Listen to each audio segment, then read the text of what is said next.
Ready. Hey-o! Painless, precise, and playful wrist locks. What did I just say? That's right. Painless, precise, and playful wrist locks. Some people villainize wrist locks. I think that's hogwash. Not Hogwarts words for you Harry Potter fans, but hogwash. This is why I don't do stand-up comedy. I can't even say the word. So bad. Perfect. Yes. Wrist locks are a big part of my game, not necessarily as submissions, but every once in a while I like to sprinkle them in, a little seasoning, but because they encourage movement a lot of times. So while we're going to speak on the wrist lock and how to do it precisely so you don't injure people, please note that a lot of times I'll go for it so they have to answer it. And when they have to answer it, their elbow may flare or they create some sort of space that I take advantage of. A lot of times I do a seminar on just particularly that. One of my favorites, just as an FYI, is this grip and then flicking it up and getting this bend and then pushing against that bend is the best. You're like, why the fuck does that work? I'm like Hapkido, bro. Those 6 classes of Hapkido when I took when I was 17 definitely did it. Okay, wrist locks. What is going to be the best way from guard? So we're going to do 2 of them. One where he's on top and then one where I'm on top. The one when I'm on bottom isn't necessarily as devastating as when I'm on top because I'm using my whole body versus his wrist. That being said, the wrist isn't that strong of a joint. So you really want to be careful going for these. Don't just go for wrist locks. Don't slap them on, right? If you're going to go for a wrist lock, make sure that you have very good control of the joint above. So we want to make sure that we have very good control of the elbow. Okay. So when I want to go for a wrist lock from guard, almost certainly I'm going to create a wall with my leg. So what do I mean? If he tries to pull his elbow back, it's difficult, right? So if I was here, he could just pull it right back, right? Heel onto that hip, pin in. Becomes kind of a wall. Okay. So that's number 1. Number 2, I need to make sure that I can get a wrist lock on him. I'm going to just go outside, and that's what we're going to deal with today. You can wrist lock going outside, meaning this way or this way. This I consider inside because you can touch yourself. I don't know. I don't know why I say inside. It's just that's what it is. Okay. So I'm going to grab across and try to put a bend into the wrist. There's a bunch of different ways that you can do that, like, you know, kind of smacking motion, grabbing here and figuring out. There's a bunch of different things you can do, but because we're talking about mechanics in these, all the setups and stuff we'll save for later videos, okay? Or, yeah, so all I'm going to do is grab the outer meat, the haya part of his hand, perpendicular, and I'm going to put a bend in it. I'm going to get off onto the opposite side hip, which kind of closes the space of where he can go. Now that elbow has a real wall there, and that's a real problem. Okay. Once that wall's there, and I have the posture of his wrist broken, now he has problems. Okay. When you go for a wrist lock, just stay right there, Nick. A wrist lock is a lot like a guillotine in the sense that the direction that you want to apply force changes. Stop doing that. Make a fist. Good posture, strong. Tough to break that posture, okay? If I want to break that posture, the best way to do it is with an angle that is to 90 degrees to that, right? As I break that posture, well, now if I continue to go at 90 degrees where it was, it's just going to go right over, right? So we have 90 degrees, and then it changes, and then it changes, and then it changes. My goal is to get the knuckles to touch the wrist. Hopefully it never happens and there's a tap along the way, but you have to understand how you're applying that pressure. So if you are here, that was the right pressure for that time. If his wrist is here, the right pressure for that time is at this angle. Do you understand? If not, pause the video. Hop on the chat and let me know. Same thing with guillotine, same thing with everything. It's that applied pressure. You have to understand what we're doing. It's just a big way that people can get hurt if you don't. All right, back to the actual submission. Creating a wall, getting that bend, getting off onto the hip, that creates this pocket.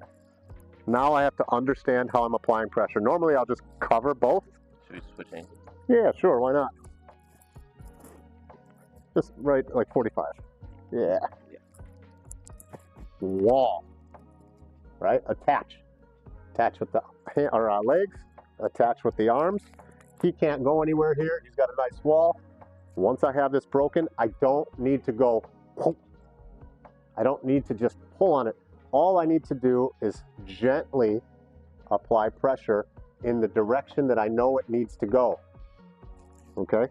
So if it's broken here, I know that the pressure needs to go here. If his hand's here, then it's more at a 90-degree angle this way. So don't be stronger, be smarter. Understand where the pressure needs to go. I could sit here and battle, and that's not much, right? But if I am strategic about it, very little. It doesn't take much because I understand what I'm trying to do and the direction that I'm trying to apply that pressure. So attaching with the legs, attaching with the arms.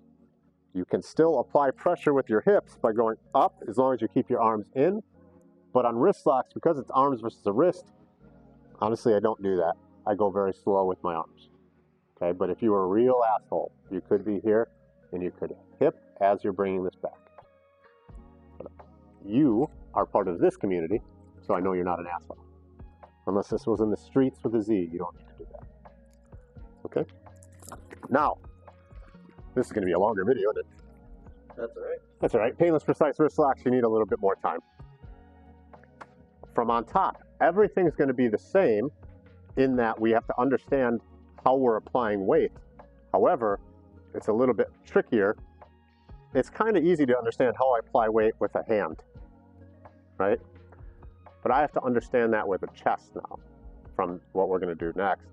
So you have to kind of understand where that weight is on the chest and how it's interacting with whatever it is on the body, but in this case, the wrist, okay? So let's get you center here. There we go, perfect. Hold on your shirt, you weirdo. Okay, so we're gonna attack this far side wrist, and there's a ton of different ways to do this, but you guys can figure it out. What's gonna hold him here this time is the ground. So instead of attaching with my legs, my hips are gonna be down, and I'm gonna attach my weight through his forearm so his elbow is attached to the ground, okay? I try to catch here. So if he's ever trying to push away, or just like this, I might go for a Kimura. I might feed it into my chest and turn it down, okay? But again, or you can just have an uke say, hey, put yourself there, and it just works every time. I suggest that, way easier. My head side arm, catching at the elbow. My chest attaches, my helper hand's coming in, and both my elbows are coming back. Now I know that I have this elbow secure. Go ahead and try to move. I'm actively engaging my lat just a little bit as I bring my elbows back home, and it's a problem. Now, how do I apply pressure to the wrist to get the tap but not hurt my opponent? Okay? You okay? Yeah. All right. So wherever I caught on the chest, I'm going to start sliding and applying weight downward, understanding where the hand is moving with it. So I'm going to do it really light.